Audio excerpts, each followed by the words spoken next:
Welcome to another episode of Leadership Conversations with Connection. Lorlett Hudson and Monwara Ali. Sorry about earlier. There's some problem with connection. We're live now.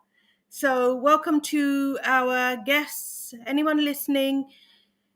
This is something that happens every Saturday. So we go live every Saturday, 10 o'clock, and we share some powerful tips around the power of connection.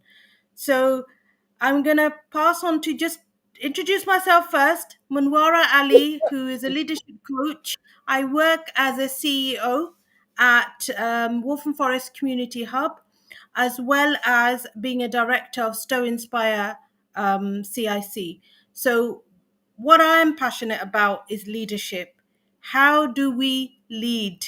And what does it mean to be leading? So today's conversation is all about leadership and the power of connection. Over to you, Lorlett.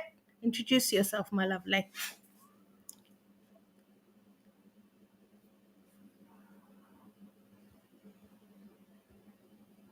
Hello, Lorlett. everyone. Again, it's really to be here another Saturday morning. Really appreciate you being here. You could be anywhere, but you choose to be here. This is the place. This is the power hour that we're actually here. So we're really excited about that. So my name is Lorlett Hudson, and I'm the CEO and founder of One Hong Kong Club. Been in business for 24 years, really empowering leaders to become the best they can be. And I'm passionate about leading culture and heritage. So that's about me. And the power of connection started off by Monwara, something on LinkedIn about, and I was really inspired. And this is just an example of connection. I shared, I liked it, and then she responded back to me, and I responded to her, because that's what we do on LinkedIn. We respond to each other content, and during that conversation, don't we do a live event talking about the power of connection based on another connection? Somebody saw what was written, and Monwara decided, okay, why don't we even take it further and do a master in March? Second, a master around the power of connection and owning your own as leaders, and anyone aspiring to do anything, we have to own our own power. And I think the biggest start of it all is the connection. Where do you start? Where do you begin? Where does the idea even comes from? And where do you get the support? So for me, the power of connection, it's really about who are you as a leader? Who are you as an individual? And Wara, she's very much the power taker, I call it, because she's studying her own power. Exactly. I mean, mountains, she's a mountain climber, somebody who, as far as I'm concerned, I've never come across a woman personally climb a mountain. For you, Monwara. I mean, because, I just get inspired by it all the time. What is it like to climb a mountain? The idea, even the concept. I mean, how many women do you know who got up and says, well, me, I don't know any, who actually said, yeah, I'm going to climb a mountain. So what's that been like for you? Well, I always think of mountains as the biggest problems in our life, or the things that sometimes feel like unreachable, quite hard and tough and challenging. And I find that when I wanted to climb a mountain, it wasn't because I wanted to become a mountain climber. The outcome was very much about raising funds for charity. And that's how I got started. And what I found was my own journey through that process and personal development, but not only mine, everyone else's. So I really enjoy that experience of not only going on the journey on my own, but taking like an entire group, because I think we're all humans are like a pack of wolves. You know, we enjoy being in each other's company. There's strength to be gained from being in a group or being with other people, and that for me is one of the biggest leadership barriers, when people find it really tough to collaborate and don't always necessarily appreciate the power of connection. And you're not always going to know where that connection is going to take you. So I'm going to, at this point, Lola, invite Kiechelle to join us, because Kiechelle is also an example of power of connection. And so Kiechelle is a emotional fitness strategist. She's an international trainer. She's been working with prisoners. She's been working with probation service. I mean, I don't know what she hasn't done, but I know that she is a bundle of energy and positive energy. And I think from what I have experienced, she touches the lives of people in a way that really, I think we need to pick on that a little bit and bring out some of that. And I think the listeners would really benefit from Kichelle's expertise and background, and also give us a bit more insight about like the whole thing about power of connection, because a few years ago I didn't even know she existed. So without much ado, I will invite Kiechelle in.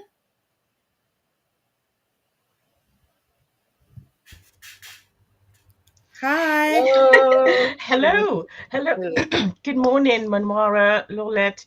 Oh my goodness, what an introduction! What an introduction! Thank you so much. You're making me blush. Uh, um, Thank you so much for having me here on your platform, in your leadership conversations, power of connection, as you've said, and as you the way you live your life. I mean, of course, connection. How could we not have connection in possibly every aspect of our lives? We need it, absolutely, absolutely essential. So what would you like me what would you like to ask me, Manwara?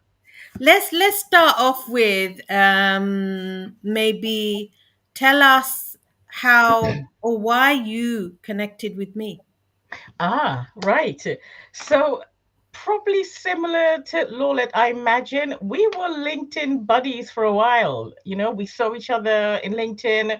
Um, I can't remember if it was one specific post or maybe just several, but the things you were posting caught my eye, and I was like, "Whoa, this is somebody I need to know. This is somebody I need to connect with." Okay, so I saw some of your posts and started to follow and started to read, and they were so insightful. People who read your posts know exactly what I'm talking about. They were so insightful, and you offer so much value in your post as well. And it's not just like tiny little posts. You really explain things, and you really encourage connection by your post and asking these open questions. So I just felt connected to your post, and I reached out, and I think you were was it I think you were doing some fundraising at the time, and Mm. I reached out and I supported you, and a conversation started from that, and we decided to meet. I think what year was it? It was not that long 21. ago, but a few years ago. So yeah, and I came and met you, and when I met you, you were everything and more than your post. You were the live person behind the amazing post. And I was like, you know what? We knew straight away, right? When we met, we knew moving forward, we were going to stay connected. We were going to grow together. We were going to learn together. We knew. Thank you. Such a wonderful way that relationship built. And Lorlette, what do you take from it? And what would you add to that? I think for me, because I see David here. Hello, David. Hello. I mean, David is, I think he's in the States and he can't be that late. I'm sure I don't not sure what the time difference is, but just the appreciation of somebody taking the time out to be on the show, and for all you listeners, just thank you all for being here and just listening to what you're saying. It's the connection, and as a content person who writes content, when somebody respond, I think it's really powerful. It's a very good skill to have, that when you actually write something and somebody is able to respond to it, and then meet the person in person and having that conversation and continue to having that conversation. I think that skill and noticed, in terms of you've written something, somebody responded to, then you meet them in person, and then you're having a conversation with them, and then you collaborate. I think we really need to look at that connection around writing, and how what is it that you write that enables somebody to want to collaborate with you. That's what I took away. Fantastic. Thank you. And I was also thinking about the fact that sometimes the kind of people who we will connect with will be people who have similar mindsets. And I think Lola and I, and maybe you as well, Kashel, we have like a maybe a spiritual awareness around people connect for a reason. And Mm. I'm so curious. I'm such a nosy bee. I want to know why. I always want to know. I'm always delving, like, what is that experience trying to teach me? Am I learning something that is helping me with my growth? Every lesson helps with our growth, whether it's a failure or a success. So similarly, it's strange that we've had another guest as well, where we initially connected 2 years ago. Lorlett and I initially connected, and she came down to see me, and we met. And the funny thing is, she said, "I wanted to check out. Are you for real?" You are. You are. It's I think this is really powerful because I have this conversation all the time with some of us feeling like we have to be a certain way to fit into whatever stereotype of leadership, when actually the hardest thing is being yourself. Yeah. And sometimes I feel in my leadership position I'm working so hard just to be myself, when everybody, I feel like, not everybody but a lot of people are trying to tell me, don't be like this, don't be like that, don't be like this, don't be Yeah. like that, maybe you need to do this, maybe you need to do. But does that prevent us sometimes from even getting started if we pay attention to all our barriers? Don't know. And this is where maybe Cashel, your I was going to ask you the question around the mountain, because Lorlett asked me that question earlier as a metaphor. We've Yeah. all, it was really insightful listening to Annie and Lorlett at the last Saturday Alive, where they shared their own mountains. Lorlett talked about her driving and not giving up and eventually getting through it. That was one of her mountains. Yeah. And then Lorlett also shared bringing up a child as a single parent. That was another mountain. And we all have so many mountains. I'd like to know, and I think this is probably more in relation to your professional side, the Yeah. career. What would you share has been one of your biggest mountains that you've climbed? Right. I love the metaphor. I love the analogy of the mountain because, as you said, we all have many mountains to climb, and in between the mountains, we have the valleys, and we have the low points, and we have the times when emotionally, because emotionally we have the self-doubt, we have the frustration, we have feeling discouraged, we have no support, we have, so the valleys, but that's, we need the valleys. That's the time we learn. That's the time the valleys gives us what we need to get to the next mountain. Okay, so it seems so there isn't one mountain that we climb and we're done and we're finished. So to kind of give this in a bit of a perspective, just a quick reflection for myself. So let's see, I think it was 2012 when I left my last full-time regular job, but it was a fantastic job. You know, people were like, how could you leave something like that? I was an enrichment program manager, sixth form college. You know, it was like, it was a really good time. I had everything around me you can have. I had a team. I had a massive office. I had a fridge in my office. I kind of was really designing my own day, but I knew that I wanted so much more. I wanted more. I wanted to become more. I wanted to give more. I wanted so much more in my life. So I made the decision to set out and start my own business, do my own thing. Like lots of people think about, how do I get started with my business? How do I make that leap? So and when I reflect now, I realize the leap, before you make that leap in that physical space, the leap is here, isn't it? You Hmm. make the leap here. So, and that's the hurdle, and that's the challenge. So, um, I guess it was a lot of little mini leap before I made that big leap.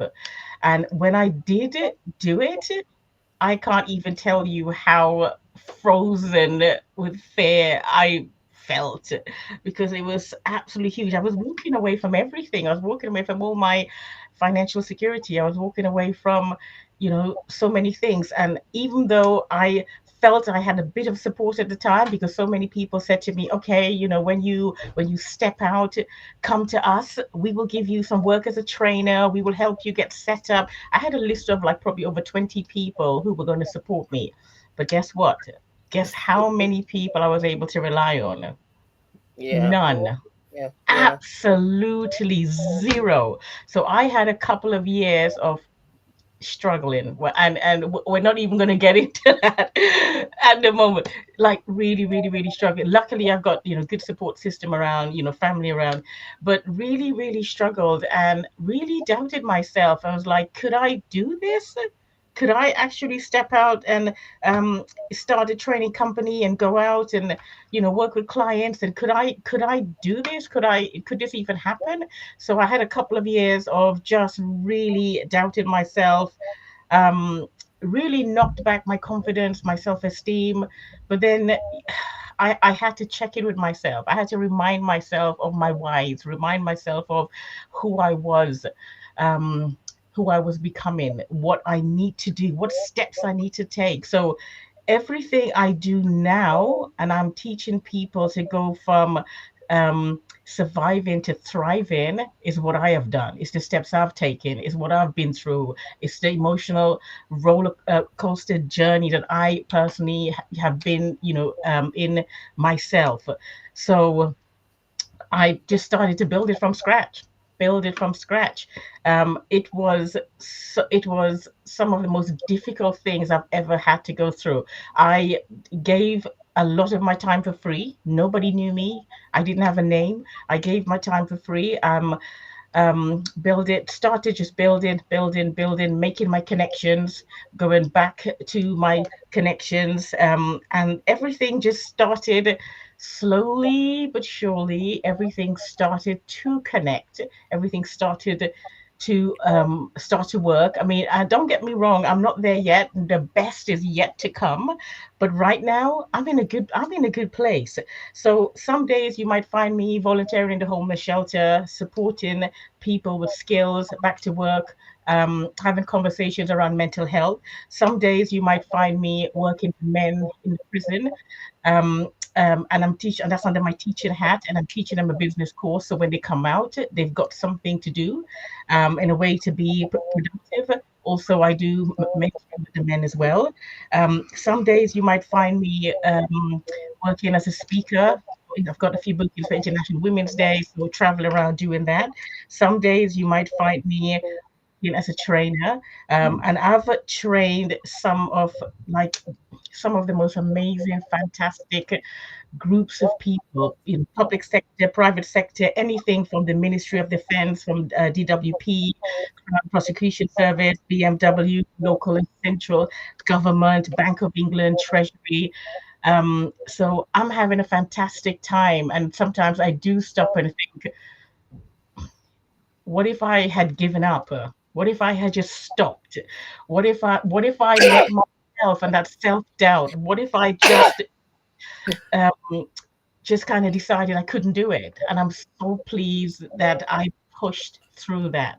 I really, really pushed through that, and it wasn't easy. You know, sometimes I look back and I think, if somebody had said to me, to be able to get to where you want, this is what you need to do. This is the hurdles you have. This is how much support you're gonna not have. This is all the people who are gonna doubt you, put you down, um, to just not speak well about you. If somebody had said this is everything that you need to go through, I probably would have been thinking like, okay, is this for me? Could I do this? Because it hasn't been easy. It hasn't been easy, but nothing worthwhile ever, nothing you really, really want is going to be easy. And it's not about it being easy. It's about committing to it. It's about believing in yourself. It's about um, it's about taking that leap, and realizing you do have wings. You do have wings. So I'm in a good place, and I'm happy. So I don't want to take up all your space. Anything else that you want to ask, obviously feel free. But I rebuilt myself from scratch. I decided to upskill. I decided to, learn about all the things that I wanted to give. So I got trained in psychotherapy, clinical hypnotherapy, trauma management, suicide awareness and prevention, neurolinguistic programming. I mean, I just went on this journey of learning, and for me, it's a constant and never-ending thing. Learning. I mean, who doesn't love to learn, right? So it's all about learning, because the more I learn and the better I could become, for me, this is where everybody else benefits, because I'm here to give this. I'm here to make sure that I am full, keep myself full. So I want to overflow, and I want to spill out, and I want to make sure anybody is within my vicinity benefits from that. Because that's what it's about. The secret to living is giving. And it's all about giving. It's all about connecting. So as you can see, I'm just kind of bursting with excitement. It's a good thing. I mean, Lole and I both, I think one of the things that really attracts us to most people is the positivity. And, it's not, when you have the positivity within, it shines. Yeah. And I see it, we see it, right, Lorlett, shining from your face. Thank you for, like, think about our listeners now. Althea Smith, who's put a comment about having Lorlett's first set of cards. Thank you, Althea. Asan Habib, who's also joined us, and Gula. These people are listening and taking away from what you're sharing, Kiechelle. So thank you.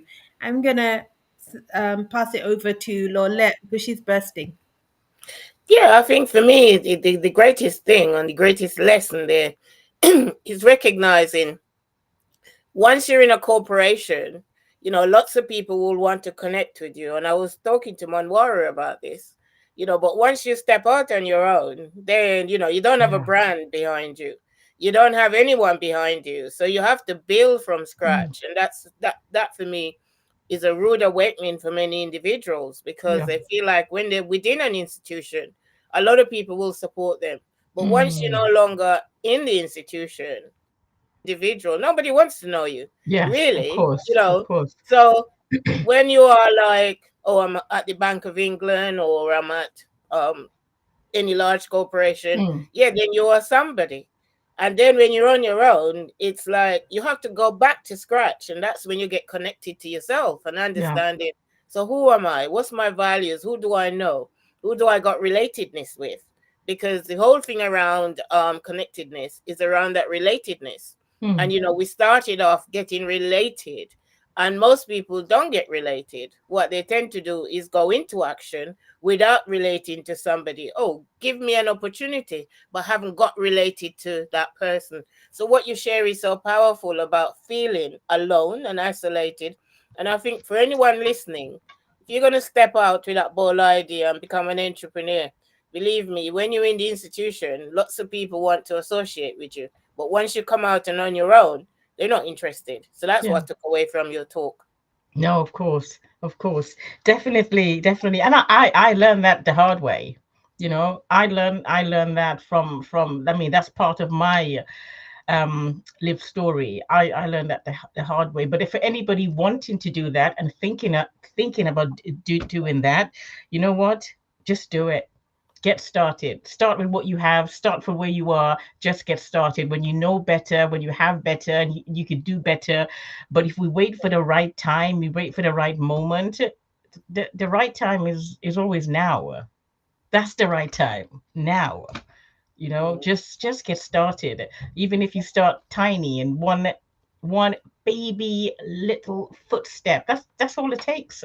That's all it takes, because tiny little footsteps every day, by the end of the year you're on that mountain. You're on that mountain.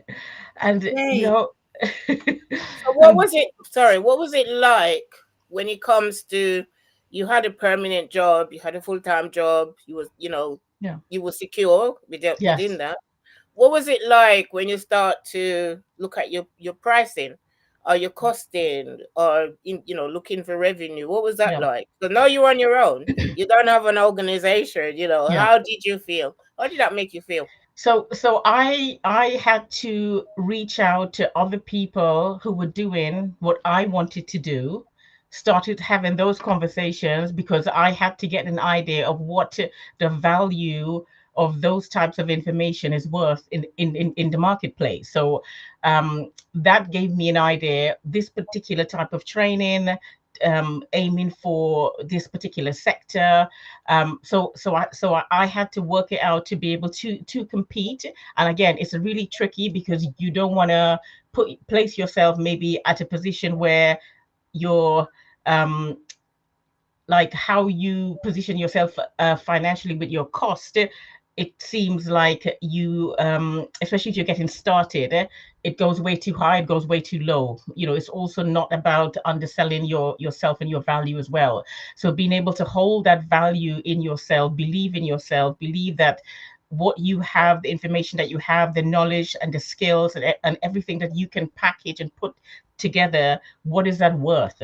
You know, is so um, it's been interesting to try and navigate that field and work that out, but it's taken me a while, and I think I've kind of figured that out now. So, but yeah, it wasn't easy to work that out initially.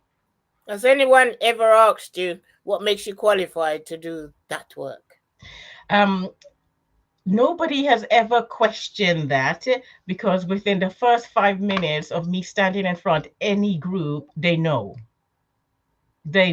because I'm able to demonstrate to the groups. And I mean, I'm talking about groups that could possibly be challenging. So if I'm going into a group, if I am, say, for instance, it's the strategic hub in the Ministry of Defense. Let's say it's the group that's advised ministers. Um, Within I give myself 5 to 10 minutes to connect with everybody in the room and let them know I am the one with the knowledge and the information that they need. And this never been questioned. And that's only because I've been doing this now for, in terms of the actual training, I've been doing this training now for over 25 years. So I know my field, and I know my information, and so um, and I would imagine when I do my introduction, I connect with everybody and tell them a bit about my background and my knowledge and my qualifications and all of that. It's never been questioned, because I guess they get the results of the training at the end of the training. Oh, And that's great. yeah, That's great. But it's never about you. Yeah. Always remember, it's never Yeah. about you. That's been my experience. Yeah. With good intention, you can say, "Yeah, I'm great at this." But you always get a hoo-ha who says, "Well, what makes you qualified? What makes you qualified to do this?" Yeah. And you're thinking, "Okay, I got it." But it's Yeah. true. I think for me also, that's my personal experience. It's always understanding, exceed that expectations. Because Yeah. there's always going to be one who's going to question, how do you do this? How do you make that work? How Yeah. does that, So Yeah. it's dealing with that. No, And, of course, and that's part of the package, isn't it? That's part of the skill set.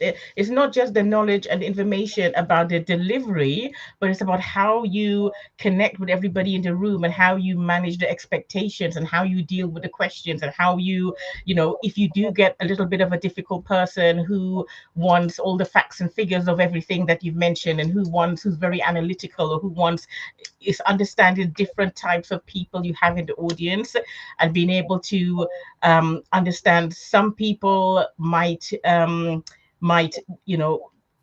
might be difference in learning styles. There might be difference in terms of neurodiversity. There might be difference in terms of some people just might not want to speak up, or some people might want to try and take over, try and like dominate the space. And it's about how you handle the different personalities, how you meet their needs.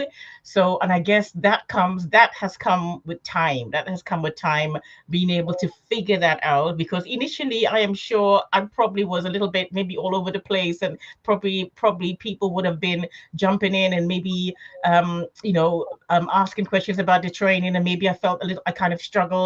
So I have been through all of that. But from the experience, you start to learn about people. You start to understand about people. And then you like, if I'm in a room and if I say I've got 20 people, you start to look at the group, and when you're training and who's taking it, you can start to pick up some clues. Who's taking in the information, who feels a bit restless, who looks like they probably thinking about lunchtime, and then you start to connect with individuals in a different way, and you bring people in to the training, you bring them into an activity, you bring them into the conversation.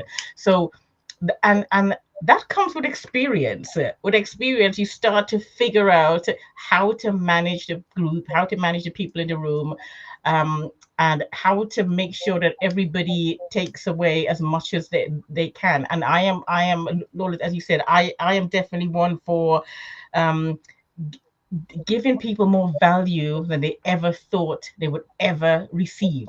More value, like they've booked for a certain thing, they've come in for a certain thing, but when they leave, it's like, it's not just, I don't want my training or my speaking engagement just to be about the sharing of information. I want it to be an experience.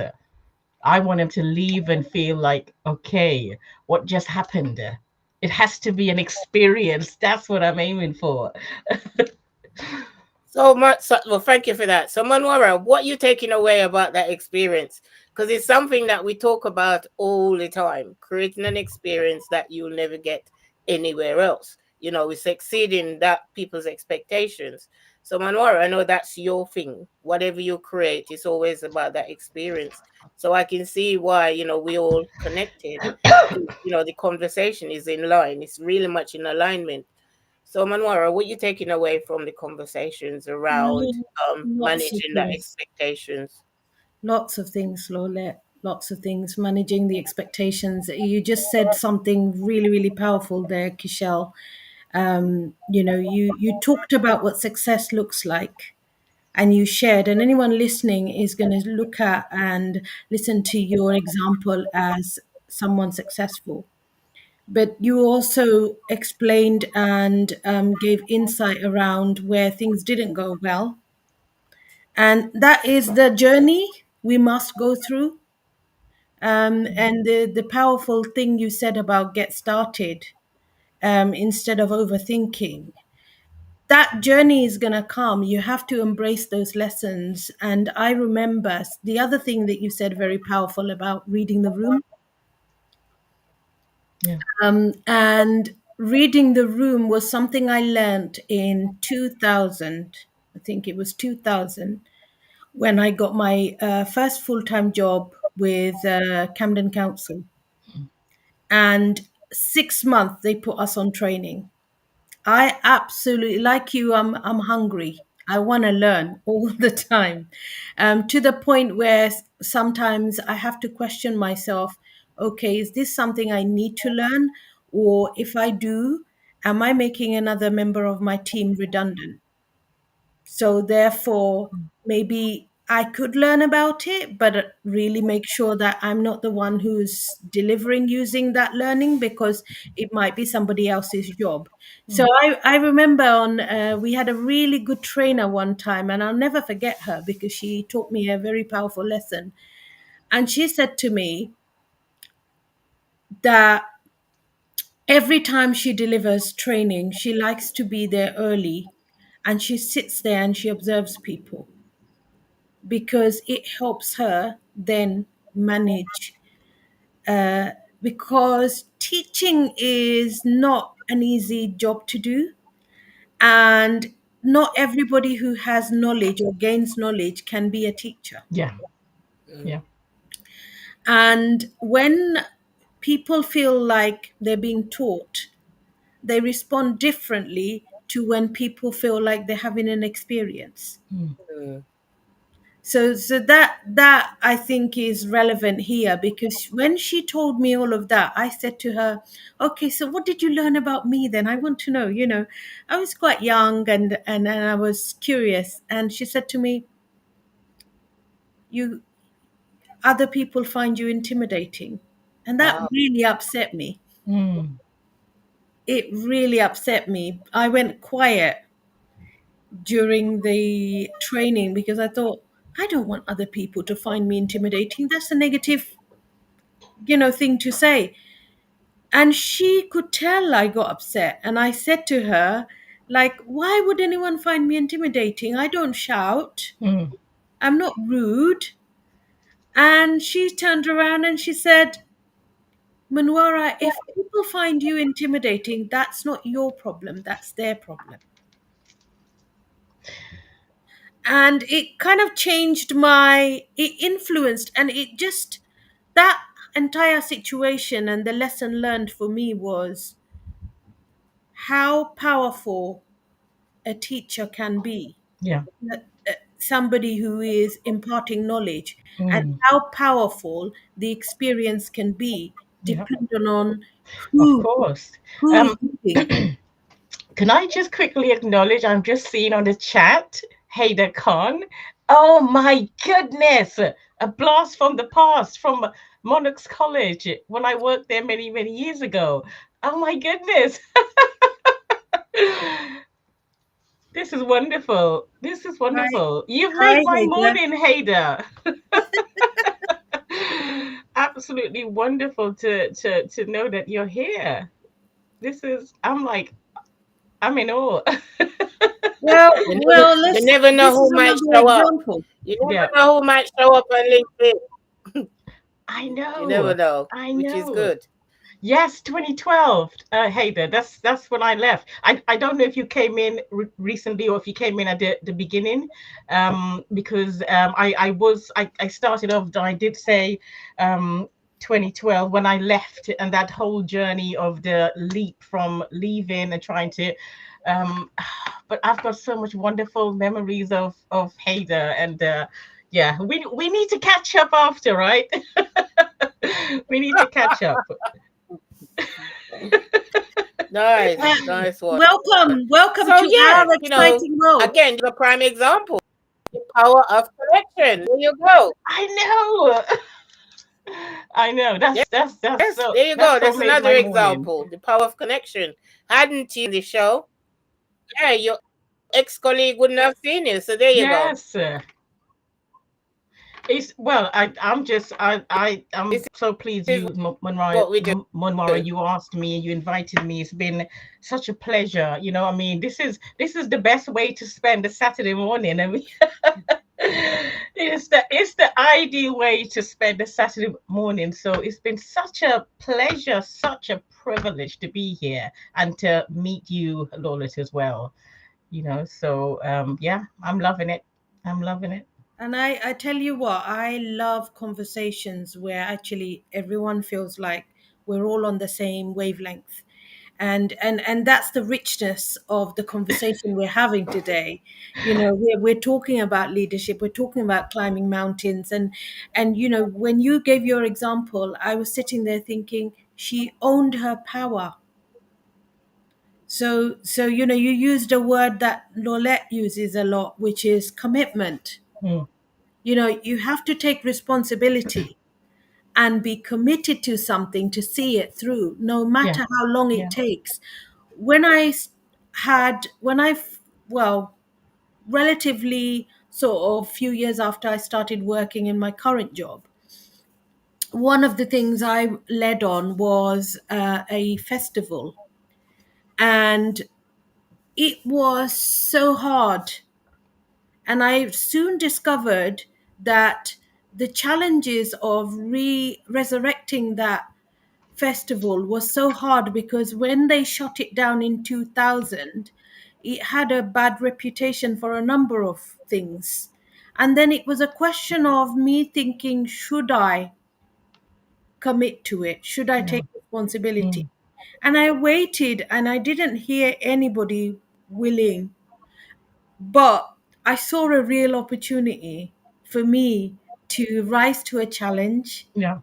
also make a difference in the community, like bring people together. Yeah. So even though it was such a hard, some days were so stressful, I was fasting leading up to the festival. Mm. Actually, the day before the festival, we just had Eid. Day after was the festival. And now Oh when I my look, goodness. like how, and we had Yeah. Yeah. Yeah. 3,000 people attend. Mm. But when people realized after the first few meetings, the initial hurdles, that the intention was good, everyone else started to rally behind me. Yeah. And we started working together. I didn't have the answers, Mm. but if somebody doesn't get started, how does it happen? Of course. Of course. Somebody has to. So, you know, Yeah. you and I met in 21. Lorlett and I met maybe in 22. Mm. But now, this year, we're going to be collaborating. Oh, I'm we not are. saying anything because we don't know yet, but we are going to be Listen, we collaborating. do know. I know. I mean, obviously, we're still working through that process, but I know. And if you want to say, it's no, okay. Do you want Let's to look? You're bursting. Up to you. I leave it to you. Okay, so we're organizing. We're organizing. We're just waiting for everything, but I'm sure that we've, you know, all the conditions have been met.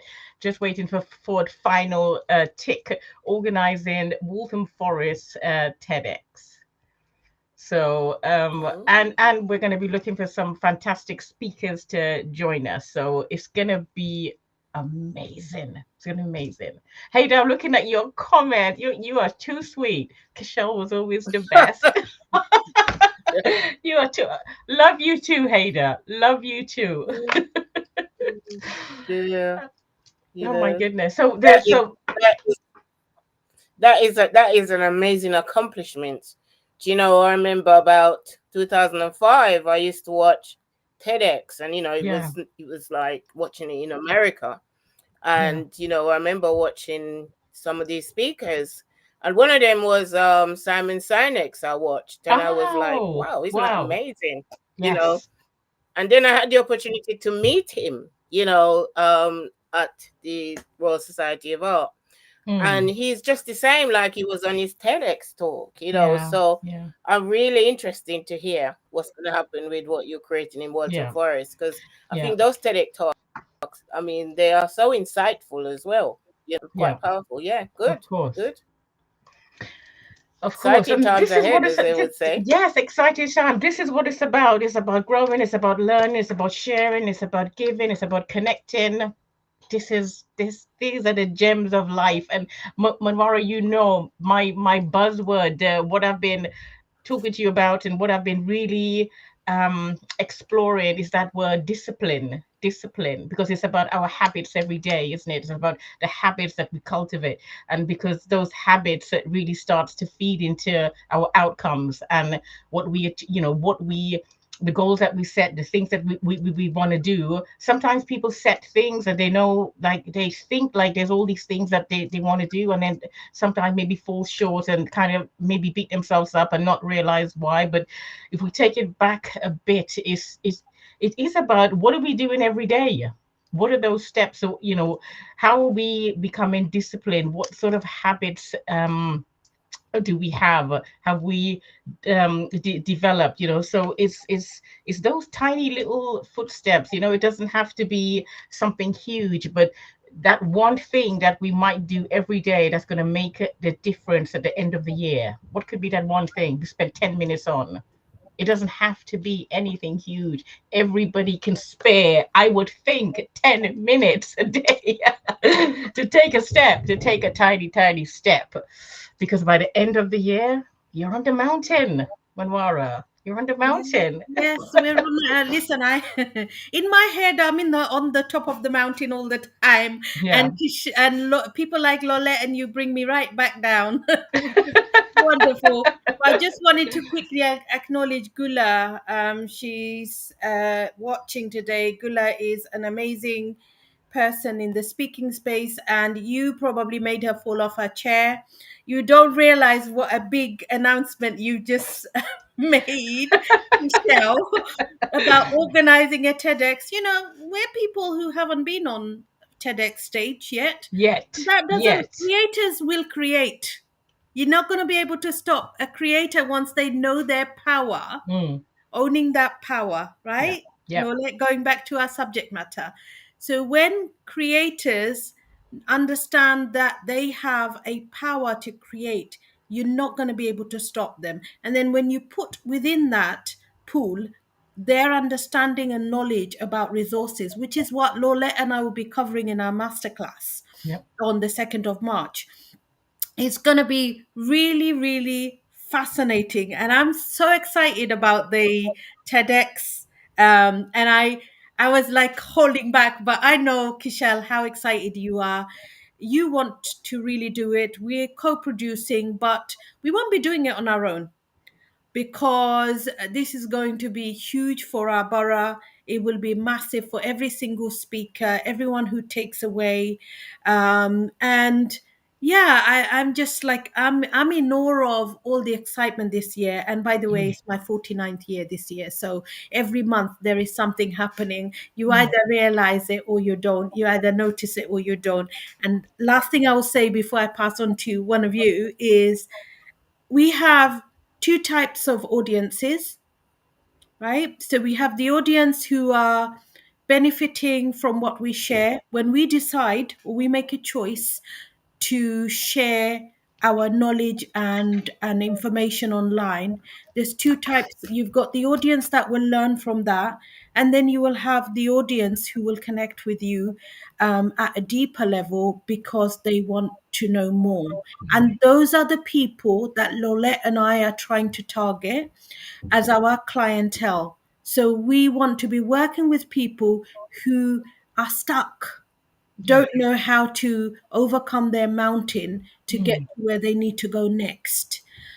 Over to you, Lorlett. Great. For me, it's really the idea. Representation matters because, as I said, 2004, 2005, even say 15 years ago, to even imagine when TEDx started. But, you see people that is so far away from you that you can imagine being in a space around a TEDx talks. What's that? And now to actually be in a space with somebody who's actually organizing a TEDx talk. I think, to me, that's a massive, massive. We've developed ourselves, how much, we are actually making a difference. Yeah. And the impact that we're actually doing. Mm.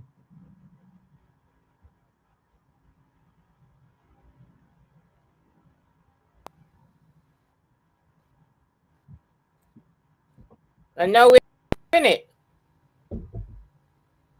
You just broke up for a tiny bit, Lorlett, but you're talking about resources and not being able to access.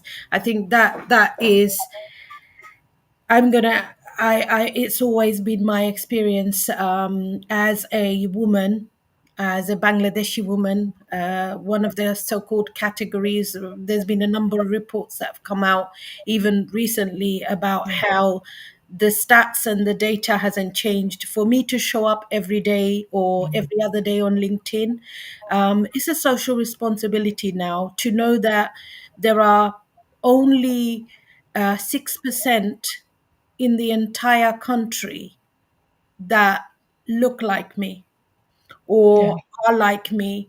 Yeah. I feel I need to be visible. Yeah. I Of think course. lots of people won't Of get that course. because they will Yeah. see that as, oh, she's on a mission to be famous. But like Mm.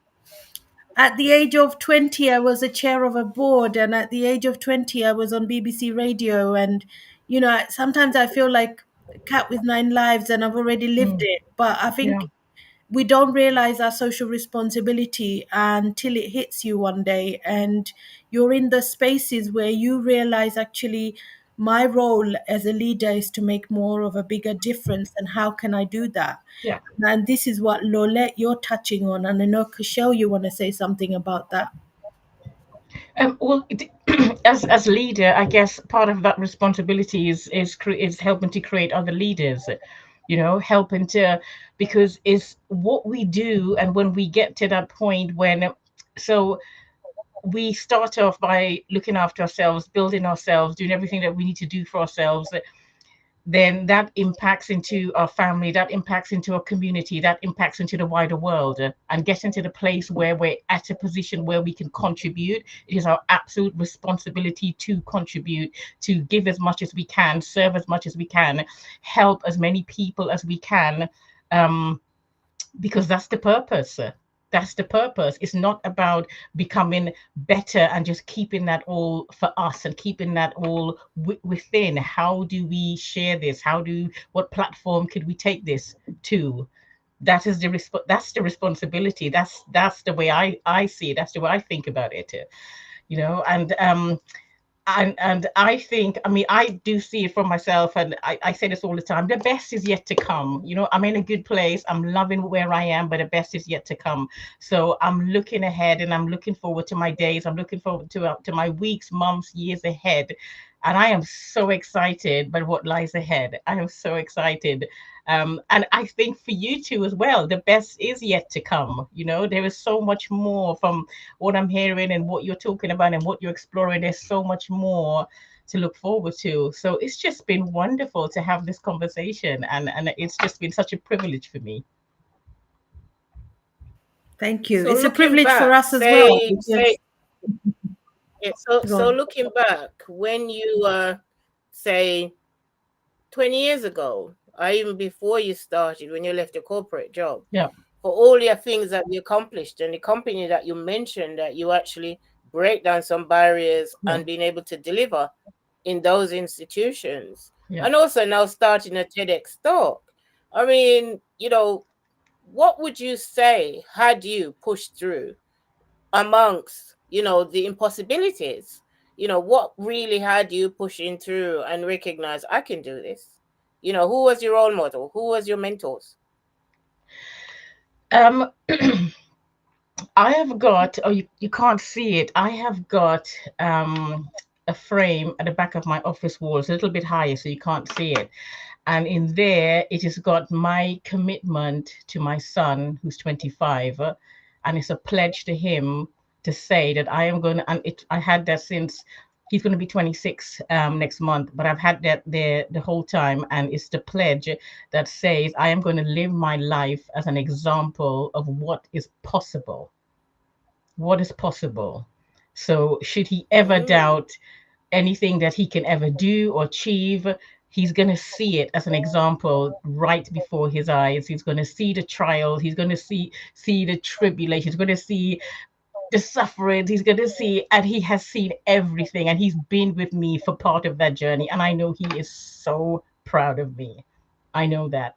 Um, and it's about him. It's about my husband. It's about um, it's about my son's girlfriend, you know, that's our unit, but it's about the family.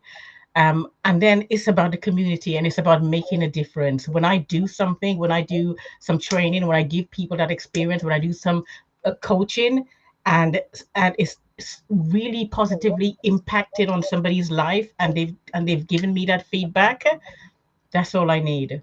That's all I need, because that fills me. That absolutely fills me, to be able to make that sort of contribution, to be able to be in that space, look at where I've come from, my earlier journey of growing up in Trinidad and Tobago, all the things that I went through, all the growing up in a home of domestic abuse, being able to overcome all of that, being able to um, get to the place I am now and reflect back on that journey. And it's what a journey, what a journey, you know. So I'm just pleased to be in a place where I can positively impact, influence, help to contribute and make a difference to somebody else's life. That is what it's always going to be about. I'm glad you cover that because, sometimes we see people in positions and we automatically, especially in social media, make it believe that your life is so smooth. You don't have any problems, you don't have any challenges. So I'm glad that you hit on that Yeah, because it's important. What pushes you, what yeah, causes you to do the things you do. And anyone who's accomplished, it's something that pushing them. There's a hunger, mm, wanting to make the difference. yeah, And because of social media, people think success probably take 40 years, 50 years for it to show up. And then somebody think, oh, is she lucky? yeah. Is she lucky? But it's what you had to do in Yeah, order no, to. of Instant course, success. Lorlett, of course. And I know I made every bit of my luck. I made my luck, because you put yourself in different positions, you put yourself in different times, different places, and you start to create your own luck. Like nobody kind of hands it to you. You don't kind of wait and then it just happens. You make it, you set out every day, you think about it, you plan it, you try, you fail, you try, you fail, you try again, you fail, and then it works out. Then it works out. So there's been a lot of failures along the way, and I am sure there's going to be a lot of failures moving forward. But it's the mindset around that, and being able to embrace the failures and kind of know that every time you fail, it moves you closer to to where you're trying to go. It moves you closer. So failure is just a part of that, and failing is absolutely fine. Our best lessons and our greatest learnings come from things that, when we fail, because then we start to really discover who we are as individuals, what we're made of, how, and it helps to build our resilience and helps to push us even more. So, and I am definitely hungry. I'm definitely hungry, and I definitely um, plan to use my life as much as I can, however I can, whenever I can, to serve as many people as I can. That's hunger, all right. That's hunger. I think all three of us are very hungry, Yes. without Yes. a doubt. And you made a really good point about earlier as well around um, what prevents, just adding to Laulette's question, what do you think prevents? I mean, you work with, like, you're an emotional fitness strategist. What do you think? Could you like describe maybe a client journey for yourself in terms of the whole emotional fitness strategy? Um, I think the biggest thing when I think about people that I've worked with and supported, and we can use many, many, many different words to describe um, what people go through emotionally, but it comes down to one word, and it comes down to fear. It comes down to fear. People have so much fear in terms of fear of so many things: fear of moving forward, fear of standing still, fear of being stuck, fear of what other people think, fear of success or failure, fear of um, just things not, trying everything, and maybe nothing would work. I mean, there's fear associated in every step of the journey. And and there's again, there's that mindset, and there's lots of ways we can look at that, because um there's lots of definitions of fear as well, as you both know, and the one I like is face everything and rise. Face everything and rise, because sometimes when fear is in front of us, sometimes we have to just go through it, you know and if we can't go through it, go over it, go under it, go around it, but we can't let fear stop us, because who wants to get to that point in their life and be in their 80s and 90s, that rocking chair exercise where you sit down and you think, what if I tried? What if I gave it a little bit more? What if I pushed? What if, forget the what if, do it. Just do it. Just start. And even if you're fearful, take a tiny step. Take a tiny step in whatever that could be.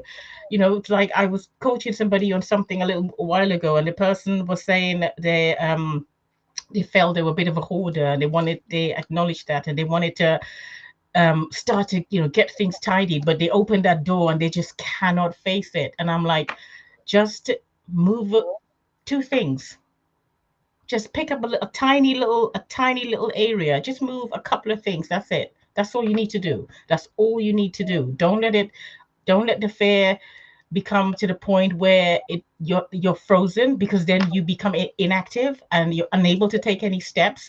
Just take one tiny step. I'm really big on the, as you can see, taking steps, taking action, because we can have all the desires in the world, we can want all the different things that we want, but it has to be backed up by action. We got to take action, and but not become overwhelmed by the action, because when we plan, sometimes people say, it's the new year, I'm going to make all these resolutions, and I've got a list of things, and there's so much I want to do, and I want to change this, and I want to change that.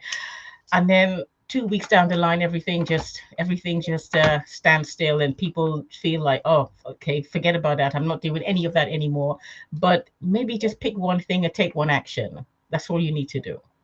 That's all you need to do. Just get started. Because if we don't get started and we don't move, next year, this time, we're going to be in the same place. And then the next year, that time, we're going to be in the same place. But if we took that one step, took that one action, that little movement in 1 year, our life could be so different. In 2 years, our life could be unrecognizable. But we got to start now. We got to do something now. We got to take that action now. Um, Speak to ourselves, support ourselves. That thing that we do where we have that internal voice, that inner dialogue, and we put ourselves down and we blame ourselves, we shame ourselves, we tell ourselves we cannot do it, we remind ourselves of past failures. Change that voice. Become your own best coach. Remind yourself of how much you have overcome, how much you have achieved, how much you've done, who have you impacted before. Remind yourself of those things, support yourself, become your own best friend in your head. Use your voice to support yourself and help to push you to move forward. Because as you both know, nobody can beat you up externally. All the haters and everybody, nobody can do that as much as you can do that yourself. That's so We can true. beat ourselves to the point of just not even wanting to breathe anymore. Okay, we can do that. We have that power. We can do that to ourselves. But catch ourselves and stop it. Stop it. you And know that and that is such a great place to complete the show, Manwara, because the whole idea is the power of connection. And that connection is when you connect with yourself. When Yes. you have that wake up call, it's like Yes. somebody give you a kick in the head and Yes. actually said, what you playing at? What you playing at? And you start to really give yourself that telling off, come Yeah. on, Yeah. push Yeah. yourself. Yeah. I really like what you shared. It's understanding that until you yourself personally recognize, it doesn't matter what the naysayers are saying, it doesn't matter what anybody else is saying. When you get connected to Yes. yourself, Yes. No one. You become unstoppable. Of course. I love that word. You know. Yes. So Manwara, you want to finish Manwara? What's your take on it? Well, like you said, if I want to climb a mountain, who's going to stop me? Nobody. Nobody's stopping you. If we want to be the first people to organize a TEDx in Wolfen Forest, who's going to stop us? Well, If we know Lorlett, that we know the answer to that. Nobody and nothing. except the barriers in our mind. Yeah, of I'm course. gonna next time talk about the Trailblazer program that I produced, and there are steps, and I have what I call a three legacy um, 6 module steps that I use in terms of leadership and for people who want to become trailblazers. And that is the second module, is that the empowerment piece, because there's two ways of empowerment. But I want to bring it back to what you said. It's almost like, you know, we have to go through a healing process ourselves, Yeah, which requires self awareness, which is my first module. And then once we have become more aware of and have gone through, like somebody else said recently, can't remember who it was, maybe it was me in one of my posts. I love Oh, that. it was I Lorlett. love that. Oh, it was Lorlett. You have to go through the pain to get to pleasure. Yeah, Definitely, You know definitely. yeah, that point. And then there's so many things, you know, sometimes there are people who are watching us live now, or even on Lolette's post about what she has created, the retreat, you know, abroad. People are looking, saying, I want to do that, but they don't realize that she's had to hard graft, gone mhm, through more pain to get to that pleasure than you can Takes even time. imagine. Takes time. It takes time. You have the idea, but making the idea become a reality, it's not easy. It's not easy fit. That's why I couldn't understand why, you know, awards will be given in recognition for people who run businesses. I remember when I got my first awards and I was thinking, why are they giving me an award? But it's only afterwards you realize to yourself, it takes something. It yeah, really takes something. It takes commitment. That's my word. Nothing happens until you are committed. You can mhm, have all the thoughts. We were committed to be here this morning and we're here and we yeah. made it happen. So it's that level of commitment. So Manwara, over to you and do your thing in terms of 1, 2, 3, 4. Thank you to everybody who's joining us today. You can actually rewatch on my YouTube channel. If you haven't subscribed, please do, because I do have a personal target. I want to get my subscription levels up on my YouTube channel, and on our LinkedIn. You can also find it on my profile. Lorlett and I will be here on Saturdays. And Lorlett, do you want to mention the masterclass? Oh yes, definitely. For me, the whole thing around collaboration, something that started off from an idea, now we actually make it become a reality.